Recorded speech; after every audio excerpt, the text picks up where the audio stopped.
ایک صحابی ہے، یا رسول اللہ میرا باپ نا میری کمائی میں سے خرچ کرتا، مجھ سے پوچھتا ہی نہیں، اور شرعاً قانوناً اگر میری کمائی میرے باپ کی جو کمائی ہے یا زمین ہے جائیداد ہے اس سے الگ میں نے اپنی محنت سے کوئی کمائی کی ہے، وہ میری ذاتی چیز ہے،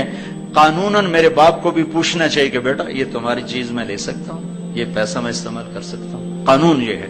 تو اس نے قانون کی بات کی کہ میرا باپ میرا مال اٹھا کے خرچ کر دیتا، مجھ سے پوچھتا ہی نہیں۔ آپ نے کہا اس کے باپ کو بلاؤ۔ اس کے باپ کو بلایا تو وہ انہوں نے پوچھا کیوں بلا رہے ہیں؟ کہا تیرے بیٹے نے تیری شکایت کی۔ تو اس کو اتنا غم لگا کہ وہ کٹ کے مر گیا۔ اور عرب کی شاعری تو پھر پوری دنیا میں مشہور ہے، آج بھی مشہور ہے۔ تو اس نے دل ہی دل میں کوئی شعر کہے، درد بھرے دکھ بھرے، اور وہ انہی شعر کو اپنی زبان سے نہیں دل ہی دل میں کہتا کہتا دربار رسالت میں مسجد میں پہنچا تو جبریل پہلے آ چکے تھے۔ کہنے لگے یا رسول اللہ، اللہ تعالیٰ فرما رہے ہیں کہ آپ اس سے کہیں کہ پہلے وہ شعر سنا جو تیری زبان سے تو ادا نہیں ہوئے، تو تیرے رب نے عرشوں پہ سن لیے ہیں۔ آپ نے فرمایا بھائی اب تمہارا کیس سنوں گا، پہلے وہ شعر سنا جو تیری زبان سے نہیں ادا ہوئے۔ اللہ نے سنے۔ کہنے لگا یا رسول اللہ میں گواہی دیتا ہوں آپ سچے رسول ہیں، آپ کا رب بڑا طاقتور رب ہے، آپ کے رب کی قسم زبان سے ایک لفظ نہیں نکلا، دکھ بھری فریاد تھی جو دل کی دنیا میں اٹھی اور وہیں گم ہو گئی، سینے سے اٹھی اور سینے میں ہی دفن ہو گئی، پر آپ کے رب نے عرشوں پہ سن لیا۔ آپ نے کہا اچھا سنا تو صحیح میرے بھائی۔ میں کہا جی میں نے کہا غزوتک مولودا ومنتک یافعا تعل بما اجنی علیک وتنہل واذا ضاقتک بالسقم لم ابت لسقمک الا ساہرا اتململ کانی انا المتروک دونک بالذی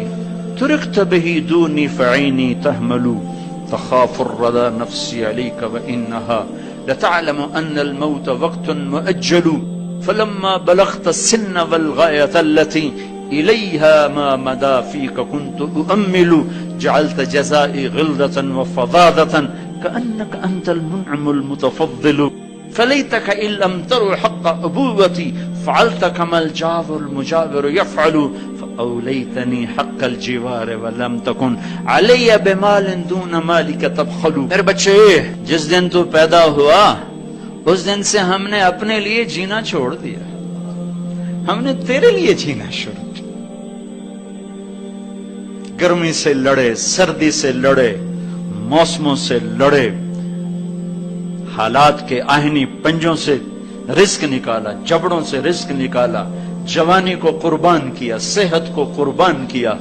اپنے جذبات کو سلا دیا، تیرے چہرے کی ایک مسکراہٹ دیکھنے کے لیے ساری ساری رات کام کیا، سارا سارا دن کام کیا، کبھی دھوپ میں کبھی سردی میں، کبھی گرمی سے لڑا کبھی سردی سے لڑا، کبھی موسم سے لڑا کبھی بھوک سے لڑا، تجھے کھلایا خود بھوکا رہا، تجھے پلایا خود پیاسا رہا، تجھے چھاؤں میں لٹایا خود دھوپ میں بیٹھا، تجھے سکھ پہنچایا خود دکھ جھیلا۔ میری تو زندگی پھر تیرے لیے ہوگی، میں نے اپنے لیے جینا چھوڑ دیا۔ جب کبھی تو بیمار ہوا تو ساری رات میں اور تیری ماں تیرے سرانے بیٹھ کے دھڑ دھڑ دل دھڑک رہے ہوتے تھے، کہیں مر نہ جائے، کچھ ہو نہ جائے۔ ہسپتال پہنچیں، ڈاکٹر کو بلاؤ، ٹیکسی بلاؤ، گاڑی بلاؤ، رکشہ بلاؤ، جلدی سے ہسپتال پہنچاؤ، مری میں جگہ نہیں پنڈی لے جاؤ، اسلام آباد لے جاؤ۔ اسی خوفناک خیالات میں ہم روتے تھے، پگھلتے تھے، ٹوٹتے تھے، بکھرتے گئے چلے گئے خشک پتے کی طرح، اور تیرے چہرے کی ایک مسکراہٹ کے لیے ساری مسکراہٹیں بھول گئے، تجھے صحت مند دیکھنے کے لیے اپنی صحت کے سودے کر دیے۔ اور اس طرح ایک دن نہیں گزرا، یہ شب و روز گزرے، دن اور رات گزرے، لیل و نہار گزرے، بہار و خزاں گزری، رت بدلی، موسم بدلے، بادل اندھیری، بارش آئے اور گئے، یہاں تک کہ تو پروان چڑھتا گیا، میں ڈھلتا گیا،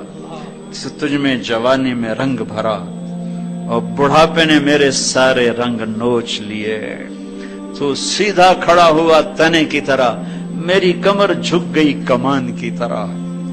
اور میں آسرے کا محتاج ہوا،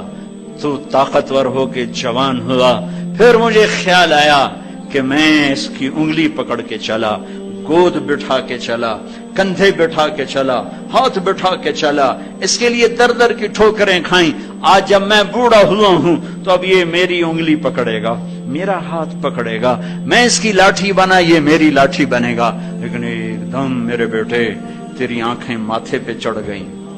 تیرے تیور بدل گئے، تو مجھے یوں دیکھنے لگا جیسے میں تیرا باپ نہیں، میں تیرا نوکر ہوں۔ تو میں نے اپنی زندگی کو جھٹلا دیا اور میں نے کہا میں خواب دیکھ رہا تھا کہ میں باپ ہوں۔ نہیں، میں باپ نہیں، میں نوکر ہی ہوں، میں پڑوسی ہوں۔ تو اچھا میرے دوست، اگر میں پڑوسی ہوں تو پڑوسی کو بھی تو لوگ پوچھ ہی لیتے ہیں، کبھی مجھے پوچھ ہی لیتا کہ بھائی کسی چیز کی ضرورت تو نہیں، کچھ چاہیے تو نہیں۔ یہ اتنے درد بھرے اشعار ہیں کہ میرے تو اتنی فصاحت نہیں کہ میں اس کا ترجمہ کر سکتا، لیکن یہ وہ اشعار تھے کہ میرے نبی زار و قطار روتے اور آپ ٹوٹ پڑے اور آپ کی داڑھی آنسوں سے تر ہو گئی، اور آپ نے اس کو گریبان سے پکڑا اور جو جھٹکا دے گا، اٹھ جا، دفع ہو جا، انت ومالک لابیک، تو باپ کے خلاف مقدمے کرتا ہے، نکل جا، تو اور تیرا سب کچھ تیرے باپ کا ہے۔